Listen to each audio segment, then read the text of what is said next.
Hello and good Tuesday night to you. I'm Hugh Keeton here live in the WLOX Digital Desk inside the WLOX newsroom, and thank you for joining us here on our different platforms, whether that's on WLOX.com, the news app, or on your smart TV apps like Roku and Fire Stick, and you can also find us on the WLOX YouTube channel anytime there's news developments. And I just wanted to join you tonight and kind of run through some of the stories that we're following. First of all, taking a look at our weather right now. You know, it's been cloudy, rain off and on, and windy conditions across South Mississippi tonight. Right now, for the most part, it is clear, but if you look just to our southwest, you see these heavy showers, part of that tropical activity not too far from us, as that is going to continue pushing its way to the west of us here. We're not in any immediate threats or danger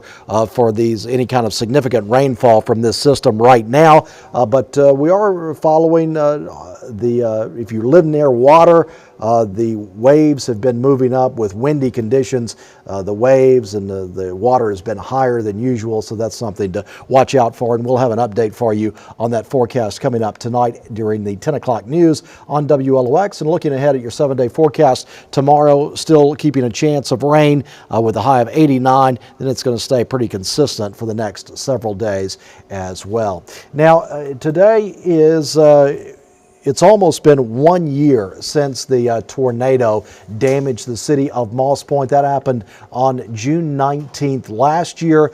Today is June 18th, so we're almost at the 1-year anniversary of that tornado that ripped through Moss Point. It did significant damage to many homes, as well as destroyed a church there. It also destroyed the M&M Bank in the downtown area of Moss Point. Well, today was a significant milestone for the city, as that bank that was destroyed during the tornado, officials with the bank, they gathered today to break ground on the new location. So that is a sign that Moss Point is building back after that tornado. And Stephanie Poole was there at the ceremony for the M&M Bank groundbreaking ceremony, and she caught up with Moss Point Mayor Billy Knight. Now, almost 1 year since that tornado, and Stephanie talked with the mayor about how the city is rebuilding. M&M Bank just showed what corporate leadership looked like. The bank was destroyed, and they decided to come back in the same location, bigger and better than they were before. When I say bigger, it doesn't mean in size, but with their ideals and the vision for our city, they're coming back, and we're excited about this day. Yeah, and as far as community leadership here, you see a lot of people with their homes just trying to get to that sense of recovery once more. So leading on to tomorrow with the actual anniversary, what are the plans for the city here of Moss Point? Well, you know, we're still moving forward. Most of our people are back in their homes, but you know, it's going to be probably a 2-year recovery cycle, because some things happen faster than others. But the people are resilient. You know, they're excited about it. They see all the hope and the possibilities in Moss Point, and they know there's much greater things ahead for us. So we're all excited about it. Right. And just a year ago, you saw many properties damaged at a loss, but now seeing today the foundation of M&M Bank coming back, it gives that hope to you, just like you said. Absolutely. And all our people, see, all this helps our people to feel good about where we are, that we're all in this together. Yes, sir. You know, and they'll do their part, the corporate is doing their part, and we, the leaders, are doing our part. That was Stephanie Poole talking with Moss Point Mayor Billy Knight there at the groundbreaking ceremony for the M&M Bank, groundbreaking ceremony for the bank that was destroyed last year during the tornado that ripped through the city of Moss Point, and that ceremony was taking place almost 1 year to the day of the tornado, as tomorrow marks the anniversary of that tornado. And Stephanie talked with Mayor Billy Knight there about how the city is rebuilding 1 year later. Also, another story we're following tonight, and certainly if you are driving on the interstate, usually in Hancock County, you're aware of this, but anytime you're out on the interstate driving, this is something you need to be aware of, as the Diamond Head exit there on I-10 will be closed starting tomorrow. That is the I-10 eastbound ramp at the Diamond Head exit will close and will remain blocked off for several weeks. This road work is starting tomorrow. So if you normally drive in Hancock County there, that is something to keep in mind. Certainly taking a look at the map to let you know exactly where this is. So you see I-10 here, zooming in on the Diamond Head exit right here. Here's an alert from MDOT telling you that this exit to eastbound traffic will be closed starting tomorrow. And so instead of taking the exit 16 you see right there, you're being advised to go to Kill DeLille exit, then turn around and come back in order to access Diamond Head. So that is going to be a big adjustment for Diamond Head residents and others that normally, if you're driving to New Orleans, usually you might stop at this exit. But keep in mind, starting tomorrow, this eastbound exit, I-10 at Diamond Head, will be closed, and the alert here says it will be closed going ahead for the next month until July 26th. So that's going to be an adjustment for drivers there in Hancock County looking ahead for the next month. So that's a traffic update for you to keep in mind. And also other stories that we are following. Last week, remember, the University of Southern Mississippi football player MJ Daniels was tragically killed outside of an apartment complex in Hattiesburg. Well, today, players and coaches, his teammates and coaches there at USM spoke out for the first time and did interviews about losing MJ Daniels in such a tragic way. And here is a story from Hattiesburg as USM head coach Will Hall and other players talked about the loss of MJ Daniels. MJ Daniels played high school football also here in our WLOX viewing area at George County High School. He went on to play college football at Ole Miss, then transferred to Southern Miss, and the communities in George County and Southern Miss are still mourning his loss now almost a week since he was killed. And here is that report from Reaction about MJ Daniels' tragic death.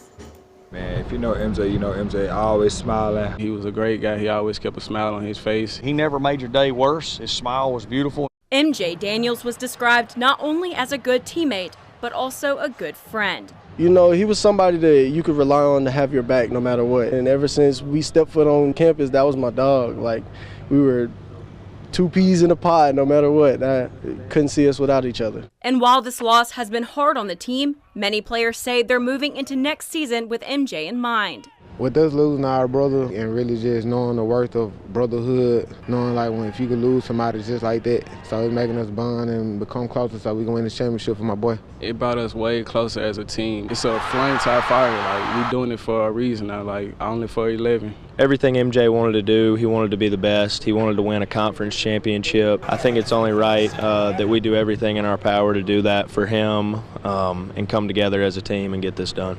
And as far as practices go, We never stopped for several reasons. Number one, MJ wouldn't have wanted us to stop. Number two, you know, I would be a hypocrite if we stopped, because we preach every day to these young men, life is hard. Coach Hall is proud of his players for remaining strong during this time. And there's events that are going to happen that you can't control.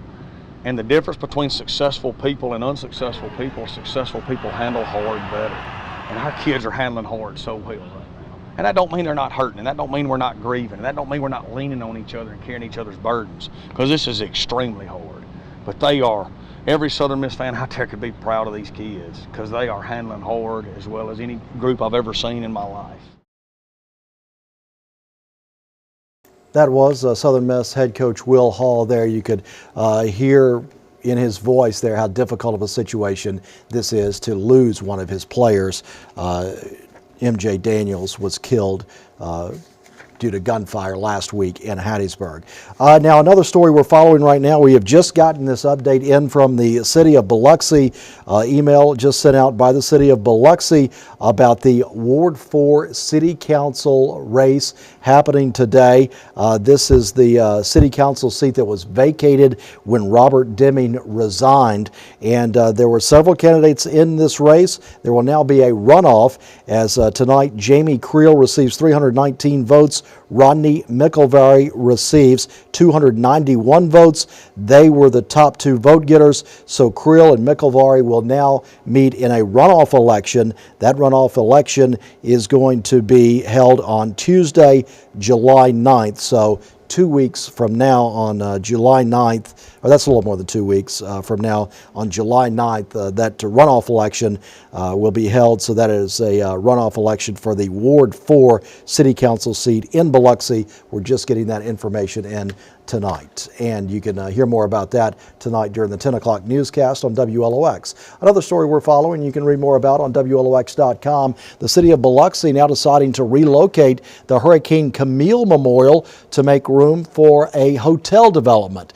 We will have more on this story on WLOX News at 10 o'clock as well. And you can read more about it on WLOX.com. But right there, the iconic Hurricane Camille Memorial now being moved. The city of Biloxi decides to make way for a hotel development there.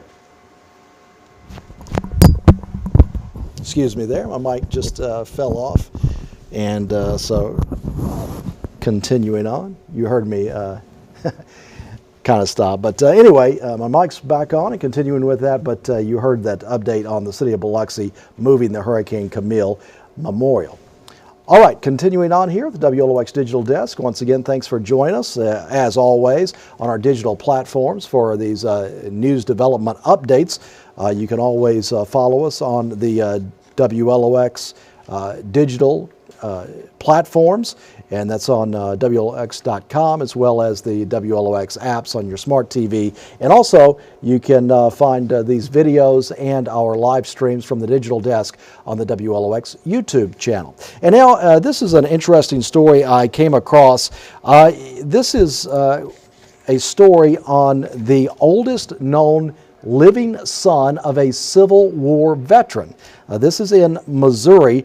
This is a story about a World War II veteran who is also the son of a Civil War veteran. Think about that. That's just incredible to know. The Civil War ended in 1864. We're now, how many years? About 160 years later, and there's still someone living who was a child of a Civil War veteran. And this story is from Bolivar, Missouri, and this is Chad Pline catching up with this child of a Civil War veteran.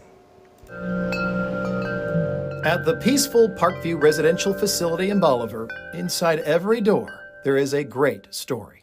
Pretty soon the old school bell begin to chime. Bill Poole is one of them. Knew right then, gonna be tardy again. Inside his room is a book full of poems. Right here, here's one about his dad. Right next to a shadow box full of World War II medals. I think he's a great man. Still has love. Bill Poole enlisted in the Army in 1941, and after basic training, was off to the heart of the ground offensive in Europe. West of France, and across Germany, and Salzburg, Austria, when the war was over. Like so many families across the Ozarks, Bill's father was in the military. Bill's father served in the Civil War. The things I've heard them say, you know, they thought very highly of him. Bill's father, Charles Parker Poole, was born in 1844. Doing the math, Charles was 80 when Bill was born, and in January, Bill will turn 100. He is the only son of a Civil War soldier still living. My grandfather fought in the Civil War, and the teachers would say, now, honey, there is just no way that your grandfather fought in the Civil War.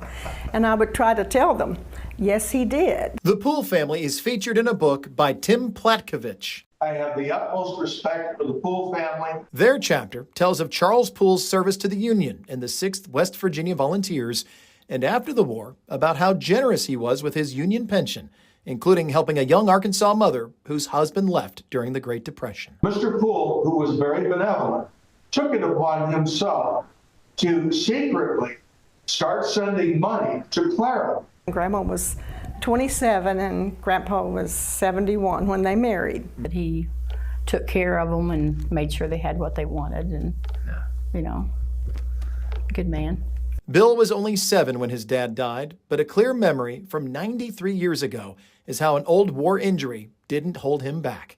Charles had a leg amputated. We owned a farm, and he did whatever he could. If he wanted to hunt, he walked on crutches. If he got a squirrel, he put it down a fork. It's that spirit Bill carried with him, even while fighting in the Battle of the Bulge, from rescuing an injured soldier on the battlefield to walking into a Nazi trap. There's a big bomb crater outside that place, and he took us into that. He was a POW for all of 3 hours. The Allies regained control of the area, the Germans retreated, and for some reason, did not shoot their prisoners. And that was unusual. I figured that was a miracle. On the day we visited, Parkview held a reception for Bill because he made it on local TV. Just a small reminder that we should celebrate our heroes in our life more often. Charles and Bill Poole, a father and son who fought for what they believed in, America. Like his father, it was the right thing to do. He was doing this to preserve democracy. We should appreciate those that brought freedom to this country. Just to be thankful for your family. With a member of our greatest generation in Bolivar, Chad Pline.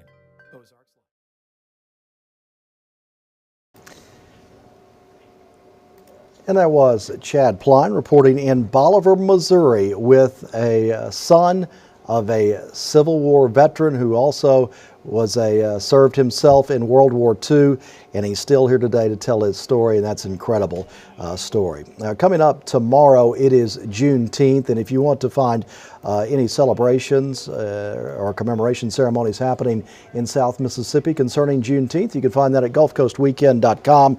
Right now, we have a list of all of the Juneteenth events happening across the coast area. That's at GulfCoastWeekend.com. And also, we already have a list of 4th of July celebrations happening as well if you're wanting to plan ahead. And also, if you're looking for something to do over the next few weeks, there is a show coming to the Beau Rivage, and it is Footloose. Footloose, that's right. It will be at the Beau Rivage from June 21st through July 7th. Footloose was an iconic movie, and it went on to become a popular Broadway musical, and it's going to be taking place, the musical, at the Beau Rivage over the next several weeks. And Karen Abernathy has more on the Footloose production coming to the Beau Rivage in Biloxi. All right, I'm here with Hank and Lindsay right now, and it's great to have you join us today. This is fantastic. Hank, I understand that you've been on a lot of national tours as the lead. What's it like to play this Footloose lead that everybody loves this show? This is awesome. I mean, this is every theater guy's dream, I feel like. If you dance, this is definitely a role that you want on your resume at some point. The show is iconic. The music's iconic. The stage that we're performing at, unlike touring, is so nice because we get to actually live here. You know, so this is where we rehearse. This is where we play. This is everything. So it's been awesome. Yeah, and this is a great female role too, Lindsay. What's it like for you to be on this stage and to play this part? It's been incredible. I've never been on a stage like this ever, and this part is so much fun. Lots of singing, dance, and different kind of fun acting moments, so it's been really great. And what is it about this show, do you think, that, I mean, it still has such a following, mainly I think because the movie was so popular, and people just continue to love this show? I think this is this show was set in a specific time period, but I think the story kind of transcends that, you know, because this is something that every young person kind of goes through, I feel like, is trying to fight against societal norms or things set in place by a town that might not understand them. So I think that everybody can kind of relate to this at some point. And also, I mean, the music, good music is good music. You just can't get past it, you know? Tonight I gotta cut loose, footloose. And the man behind this fabulous show, Footloose, at Beau Rivage is Jeb Rand. And of course, Jeb, come on in. Jeb does the Christmas shows here that we all love so much, and so many other shows really around the country. What are you enjoying about Footloose? Honestly, it's a combination. We have live music, which we've never had here, so we have a live band. The story's iconic, the music's iconic, and these kids are so incredible, Karen. I mean, it's I don't like to say the best cast I've ever had, but certainly one of the best. They're so talented. And just give people an idea of what it took for these talented performers to get these roles, the two leads, everyone else. I mean, you had a lot of auditions. We did, and we actually hit the max this year. We had 1,800 people submit, and we went to New York to do callbacks. We still had 500, so you're looking at the best 22 out of 500. So it was really a tough process, but you're really looking at the best of the best. And what can people expect then from this show? They've seen the movie before, maybe they haven't seen the play. What can they expect, Jeb? Well, again, it's a combination. I mean, it's a little bit concert because we have a live band. It's a little bit the movie. It's a lot Broadway, and overall, it's just a good time. We bring comfortable shoes, stand up, and sing along and dance. It's truly an interactive experience where the characters come out through the audience a couple times. So it's fun. Kind of really includes the audience. All right, thank you, Jeb. Sunday shoes, please, Louise, pull me off of my knees. So Karen Abernathy there at the Beau Rivage with a preview of the musical Footloose, coming to the Beau Rivage June 21st through July 7th. A breaking news story we're following tonight here at WLOX. We just published this story on WLOX.com. The results for Biloxi's Ward 4 special election city council seat. The results are in, and that seat is still up for grabs as the election is headed for a runoff tonight, and this is the seat left vacated by Robert Deming. You see him right there. He resigned, and that forced this election, and with a total of 1,088 votes cast tonight in the special election to fill the vacant Ward 4 seat. The majority of the votes go to Jamie Creel with 319. Rodney McGilvery comes in second with 291, but the two of them, no one received over 50% of the votes, so that means the top two go to a runoff. Creel, McGilvery in a runoff election that will be held on July 9th. And so that is a story we just published on WLOX.com. And so that is a look at what's happening tonight here in the WLOX newsroom. Thanks for joining us, and you can always find us in these digital desk updates on WLOX.com, the news app, as well as the apps on your smart TV, and also on the WLOX YouTube channel. I'm Hugh Keeton. Thanks for joining us. Have a great Tuesday night.